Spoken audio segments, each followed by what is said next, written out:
มันมีคอมเมนต์เนาะทุกคน2 คอมเมนต์บอกว่าบรรยากาศเก่าๆผู้สาวกับเก่าๆเพิ่นว่าเนาะของเฮามันเป็นวิถีชีวิตมันบ่แม่นว่าไปท่องเที่ยวบรรยากาศแบบเปลี่ยนตลอดเนาะเปลี่ยนแบบไปทางนั้นทางนี้นะบ้านนั้นบ้านนี้นะมันบ่มีเนาะทุกคน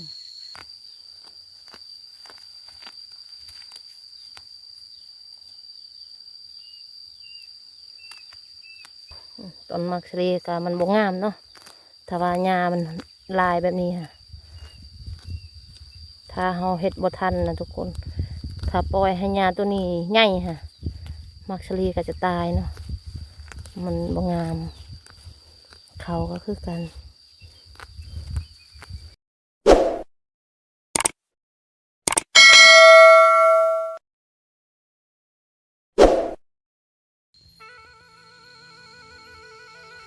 สบายดีจ้าทุกคนสบายดีตอนเช้าๆนะตอนนี้กะมาหายคือเก่าทุกคนมาเสียหญ้าหายเนาะเพราะว่าหญ้าหายเต็มหายแล้วทุกคนเนาะหลังจากเฮาซักหายแล้วทุกคนเฮากลับมาเสียหญ้าหายเนาะยานมันบดทันทุกคนเนาะเพราะว่าหญ้าหายนะเต็มหายแล้วค่ะมันปงออกมาแล้วเนาะมันมีตัวน้อยตัวใหญ่นะเนาะหญ้าหายนะมื่อนี้กะมากับแม่ทุกคนเนาะ2 คน ส่วนพ่อเฮากะไปใส่หม้องเนาะไปเห็ดหม้องค่ะอยู่นำห้วยไปแหละเนาะเขาเฮากับปงมาแล้วทุกคนเนาะกำลังออกมาแล้วดีใจทุกคนที่ว่ามาหายและเห็นเขาเนาะเห็นเขามันแตกนะมันแตกแล้วมันปงแล้วค่ะดีใจเพียงหายเฮาทุกคนหากะพ่อกับแม่เห็ดมึงเมื่อวานนี้เนาะสบายเวลาเฮาเสียหญ้าให้แหละฝนตกเฮากลับมาอยู่เทียงให้นี่แหละเนาะนี่มืดครึมอยู่นะ2-3 มื้อนี่ทุกคนฝนตกตลอดเนาะถ้าว่าตกแห้งบอกกับบ่ได้แห้งทุกคนเนาะพอดีซึมๆหั่นนะ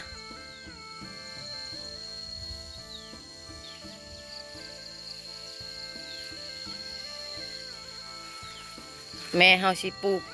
มักเพชรอันนี้นะปลูกยามฝนตกนะมันชิดติดเนาะทุกคนนี่ออกมาแล้วทุกคน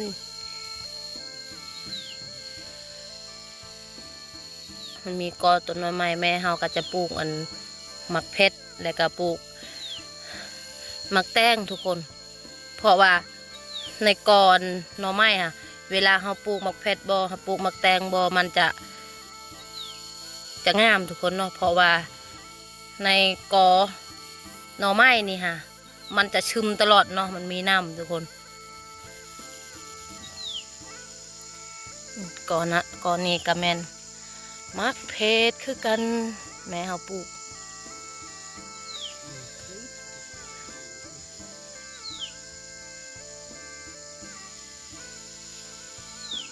ไว้กินตอน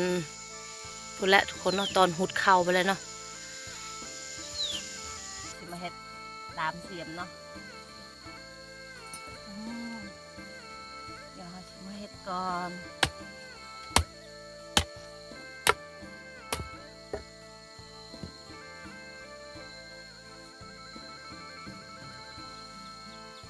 มันมีคอมเมนต์เนาะทุกคน2 คอมเมนต์บอกว่าบรรยากาศเก่าๆผู้สาวกับเก่าๆเพิ่นว่าเนาะสาวกะคือสาวตากับสาวปูมเพิ่นแหละเนาะในหมู่บ้านเฮานะมันบ่มีผู้สาวเนาะผู้สาวเขาเอาผัวไปแล้วอ่ะของเฮามันเป็นวิถีชีวิตมันบ่แม่นว่าไปท่องเที่ยวบรรยากาศแบบเปลี่ยนตลอดเนาะเปลี่ยนแบบไปทางนั้นทางนี้นะบ้านนั้นบ้านนี้นะมันบ่มีเนาะทุกคนและผู้สาวก็คือกันถ้าว่าผู้สาวไม่อะนะเนาะผู้สาวที่ว่าไปหาทางผู้สาวนะมันบ่มีเนาะส่วนหลายเขาเจ้าจะบ่ให้เฮาถ่ายเนาะเพราะว่าบ่ฮู้แล้วเนาะเฮาก็เป็นคนลาวเทิงนี่แหละเขาเจ้าจะบ่มักให้เฮาถ่ายเนาะเพราะว่าถ้าเฮาถ่ายไปก็เขาบ่มีหยังจากเฮาอะนะเขาบ่ให้ถ่ายเนาะ เชื่อเขามีโอกาสเฮากะได้ไปถ่ายไปทางอื่นเนาะแต่ว่าเฮามีเวลาไปเนาะทุกคนค่าเฮ็ดเวียกเฮ็ดงานอยู่ในเฮือนนี่แหละแต่เก่าเฮาบ่มีรถเฮาไปใช้กับบ่ได้เนาะแต่ตอนนี้เฮามีแล้วรถเฮาบ่มีเงินใส่น้ำมันบ่มีเงินใส่น้ำมันอีก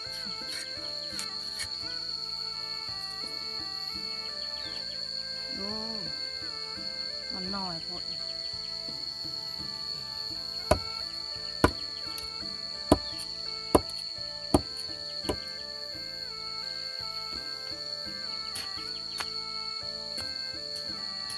ง่ายอยู่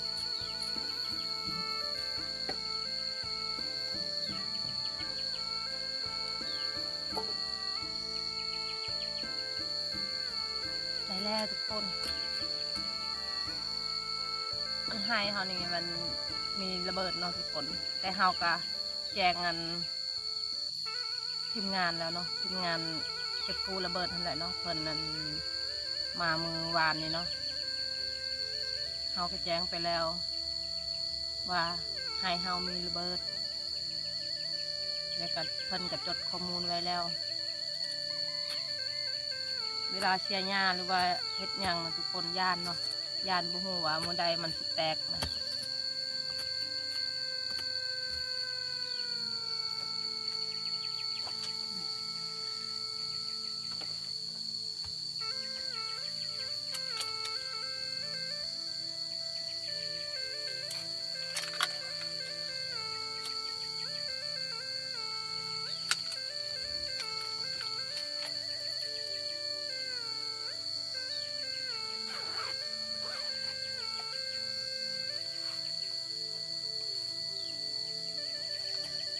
ถ้าว่าเขาเปิดซองแบบ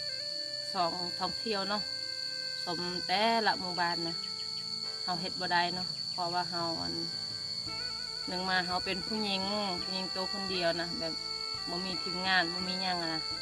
บ่มีหมู่ที่ว่าไปนำเฮาหรือว่าเขาจะไปถ่ายสาวๆเนาะ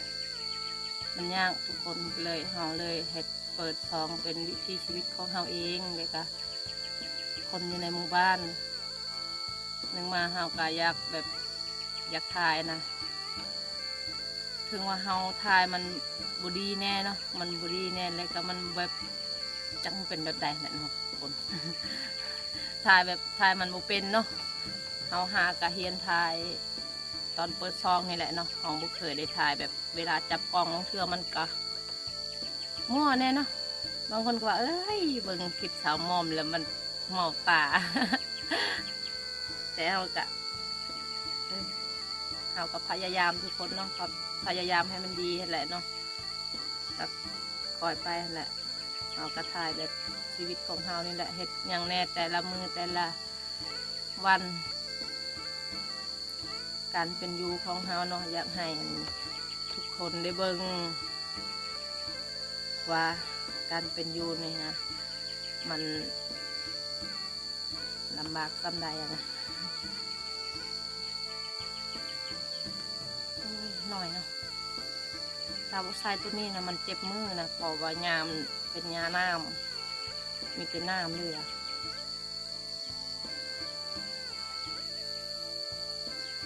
และกาให้ทุกคนมาเป็นกำลังใจให้ในเด้อทุกคนมาเป็นกำลังใจให้แน่ไปแล้วเดี๋ยวเราจะไปเสียงก่อนทุกคนมันสีแดดวอย่าและมือถือและหมวกไปจ้า มีมักถั่วเดี๋ยวมีมักแตงอ่อนๆอยู่มักเพชรทุกคนมักสาลี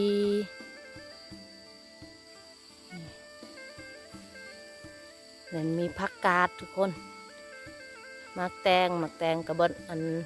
แมงเด็ดหมดแล้วเนาะนี่มักเพชรก็งามมักสาลีเห็นหายนะบ่แม่นว่าเฮาสิปลูกแต่ข้าวอย่างเดียวเนาะทุกคน มันก็มีหลายสิ่งหลายอย่างที่ว่าเราปลูกในไฮเนาะเป็นมักเพชรบอมักแตงบอหรือว่ามักทั่วบอเนาะปลูกอยู่ไฮนี่กะหลายสิ่งหลายอย่างเนาะทุกคนเพราะว่าปลูกแต่ตอนนี้เวลาตอนนั้นข้าวสุกเนาะเราก็จะได้กินเนาะทุกคนหญ้าพัดหญ้ามันเป็นน้ำแบบนี้นะทุกคนเอ้ยบ่เห็นหอดเขาเลยอ่ะถ้าเฮาบ่เฮ็ดนี่เขามันก็บ่งามเนาะนี่เห็นบ่นี่เขาหาก็กำลังสิปงนี่พัดหญ้านี่เขาเอ้ย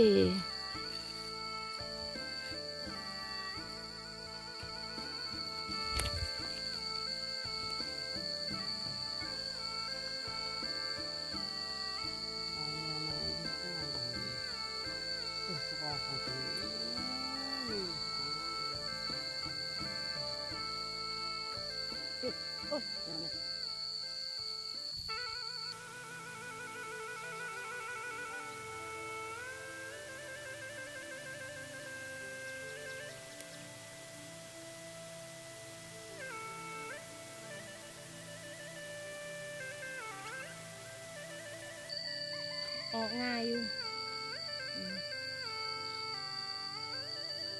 หอมแต่เก่าเขาเจ้าเคยกินแต่ยานี่เลยอันตอนแม่เขาเนาะรุ่นแม่เขานะเขาเจ้ากินเลยมีน้ำแต่ว่าเขาเจ้ากินนี่จ้าเป็นปีไหนเขากินต้มกินได้ปะรสชาติมันก็จะออกเป็นขมๆนะทุกคนถ้าเบิ่งไปมันก็คืออันผักคะเฮาอะไรเนาะเอินผักคะปลาซ่ามันยังน้อยๆฉันนี่ก็เด็ดง่ายอยู่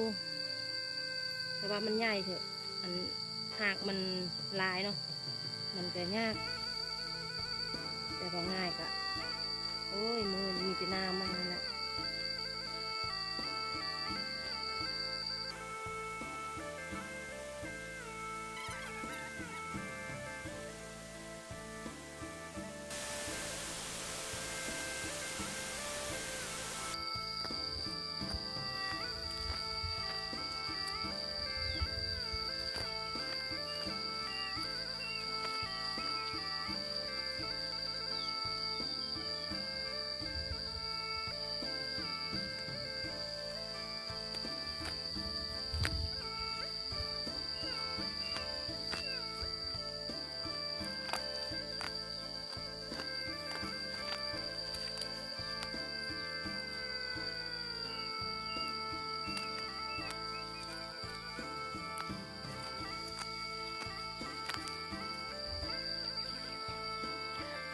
หญ้ามันเป็นลายชนิดทุกคนลายเลยเนาะ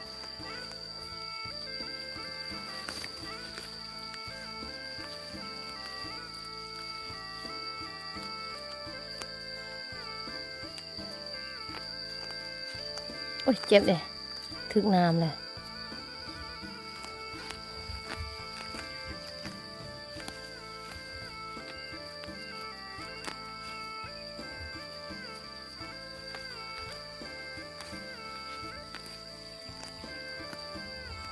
ต้นมักสลีก็มันบ่งามเนาะถ้าว่าหญ้ามันลายแบบนี้ค่ะถ้าเฮาเฮ็ดบ่ทันนะทุกคนถ้าปล่อยให้หญ้าตัวนี้ใหญ่ค่ะมักสลีก็จะตายเนาะมันบ่งามเขาก็คือกัน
ทั่วนี่แหละแม่เฮา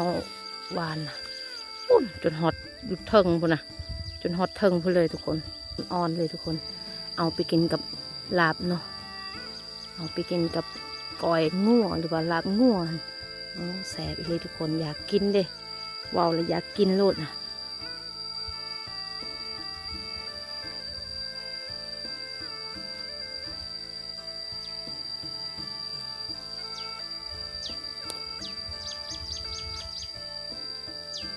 งามเลยกินลาบแซ่บ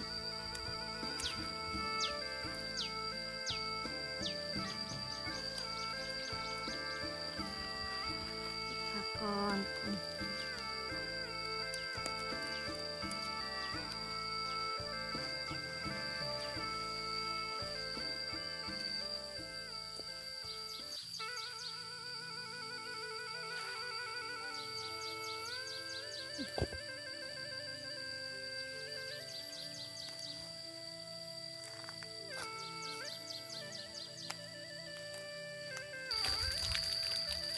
มาล้างผักจ้าเอาชิมาล้างผักทุกคนอ่อนน้ำเนาะ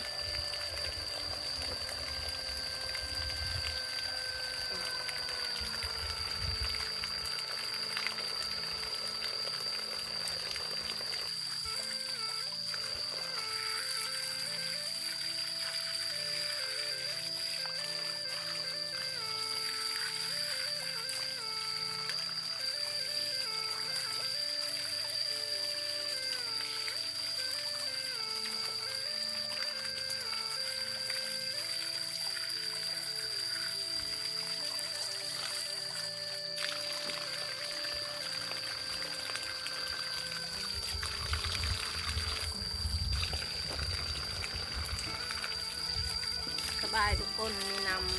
ำให้มีน้ำเนาะสบายอาบเวลาเห็ดเวียดฮ้อนๆกับอาบก้อน